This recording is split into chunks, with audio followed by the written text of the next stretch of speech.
semuanya, kali ini aku bakal ngebahas sebuah peristiwa besar sejarah Indonesia, yaitu Perang Diponegoro. Di mana sih tempat dan waktu terjadinya Perang Diponegoro? Jadi, Perang Diponegoro ini berlangsung di Pulau Jawa, terutama di Yogyakarta, Jawa Tengah, dan Jawa Timur. Perang ini terjadi dari tahun 1825 sampai 1830 selama 5 tahun penuh. Selama itu pula, rakyat Jawa berjuang keras untuk melawan penjajahan Belanda. Siapa aja sih tokoh-tokoh yang terlibat dalam Perang Diponegoro?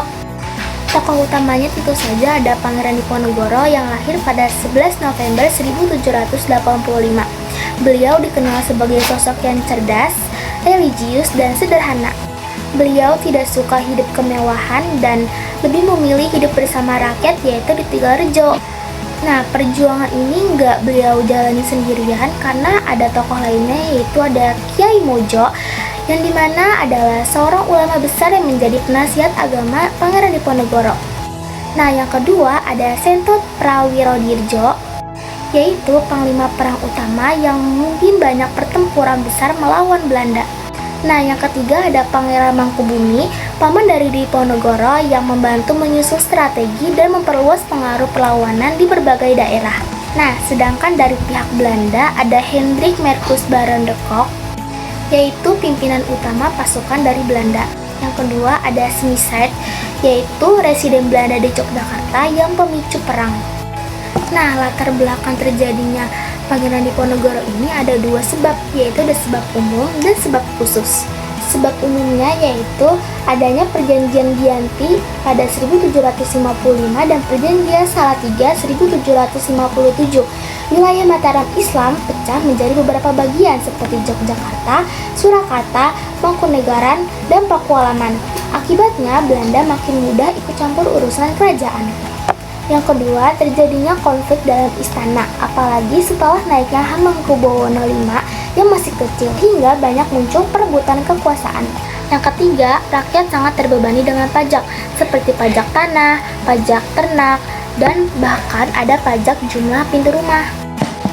Pada Mei 1825, Residen Smysled memerintahkan pembangunan jalan yang justru melewati makam leluhur Pangeran Diponegoro di Tegalrejo.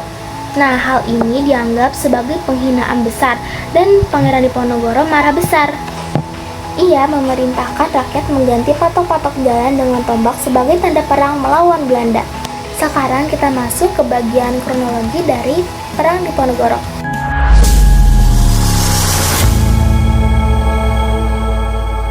Perang ini dimulai pada 20 Juli 1825 ketika Belanda menyerang Tegalrejo.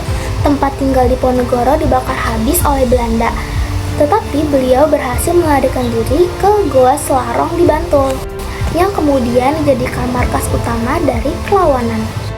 Dari sana, semangat perjuangan ini menyebar ke seluruh Jawa, yaitu di Jawa Tengah dan Jawa Timur. Nah, makanya perang ini disebut juga dengan Perang Jawa. Diponegoro dan para pengikutnya melakukan strategi perang gerilya, yang dimana menyerang secara tiba-tiba dan menghilang.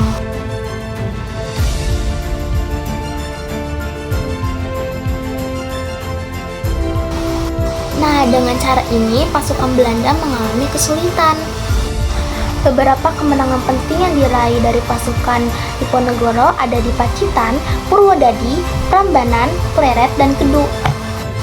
Namun, mulai tahun 1827, Belanda melakukan strategi baru, yaitu benteng stelsel, yaitu membangun banyak benteng-benteng kecil dan jalan penghubung di berbagai wilayah Jawa.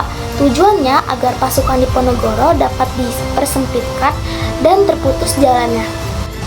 Lama-kelamaan, strategi ini dapat membuat pasukan Diponegoro melemah. Selanjutnya kita masuk ke akhir pemberontakan. Nah, pada 28 Maret 1830, Pangeran Diponegoro diundang oleh Jenderal de Kock untuk berunding di Magelang. Namun, ternyata itu hanyalah jebakan. Dalam pertemuan tersebutlah Pangeran Diponegoro ditangkap secara licik meskipun datang dengan niat damai.